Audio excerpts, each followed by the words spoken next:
Hydraa commissioner ఏవి రంగనాథ్పై MLA Danam Nagender సంచలన వ్యాఖ్యలు చేశారు. తనపై కేసు పెట్టడంపై ఆగ్రహం వ్యక్తం చేశారు. ఆయనకు కొత్తగా వచ్చిన పదవి ఇష్టం లేనట్లుంది, అందుకే తనపై కేసు పెట్టారని మండిపడ్డారు.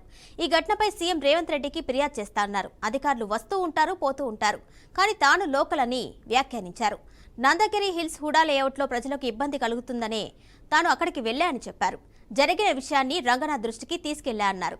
నందగిరి హిల్స్ హుడా లేఅవుట్ ఘటనపై అధికారులకు ప్రివిలైజేషన్ నోటీసులు ఇస్తా అన్నారు. అధికారులపై చట్టపరమైన చర్యలు తీసుకుంటా అన్నారు. ప్రజాప్రతినిధిగా తన నియోజకవర్గంలో ఎక్కడికైనా వెళ్లే హక్కు ఉంది అన్నారు. తన్ను అడ్డుకునే అధికారం ఏ అధికారికి లేదని దానం ఫైర్ అయ్యారు.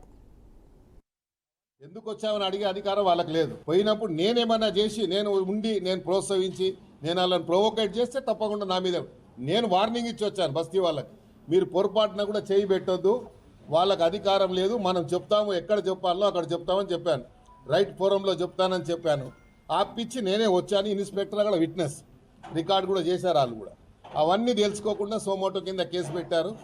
కాబట్టి ఇది వ్యక్తిగతంగా పోతున్నది ఇష్యూ. కాబట్టి వ్యక్తిగతంగా ఎంత తీసుకున్నా పర్లేదు. ఇలాంటి ఆఫీసర్ చాలా చూశాను నేను. ఇంకా దీని ఎన్ని కాన్సిక్వెన్సెస్ ఏదున్నా ఎదురిచ్చేవాడిని. నేను గుండె ధైర్యంతో ఎమ్మెల్యే వచ్చినని ఎల్లయ్యగాడు మల్లయ్యగాడు గెలిపిస్తే రాలేదు.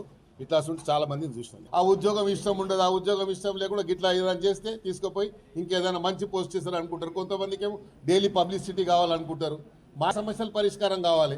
మాకేం మేము పబ్లిక్ లైఫ్లో ఇన్నేళ్ళ నుంచి ఉన్నాము, ఇన్నేళ్ళ నుంచి ప్రజల మధ్యలో ఉన్నాము, ప్రజా సమస్యలు తెలిసిన వాళ్ళము, ప్రజలు ఎట్లా ఎదుర్కోవాలి, కష్టాలు ఎదుర్కోవాలి తెలిసిన వాళ్ళము.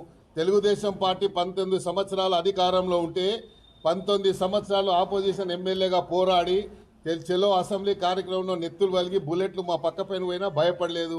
కేసులు అప్పుడు 190 కేసులు పెట్టారు. మేము భయపడ్డామా? ఇప్పుడు మేము భయపడతామా? ఇవన్నీ భయపడేటోళ్ళం కాదు. ఇది అనవసరంగా దీనికి రాజకీయానికి తెరలేపుతున్నారు. కాబట్టి ఎందుకంటే మళ్ళా అనవసరంగా వేరే ఇప్పుడు గుడిసెలు తీసేస్తే వేరే పార్టీలు ఊకుంటారా? ఇప్పుడు మేము జిహెచ్ఎంసీ ఎలక్షన్ పోతున్నాము. ఎలక్షన్ల ముందు ఇలాంటి పనులు చేస్తే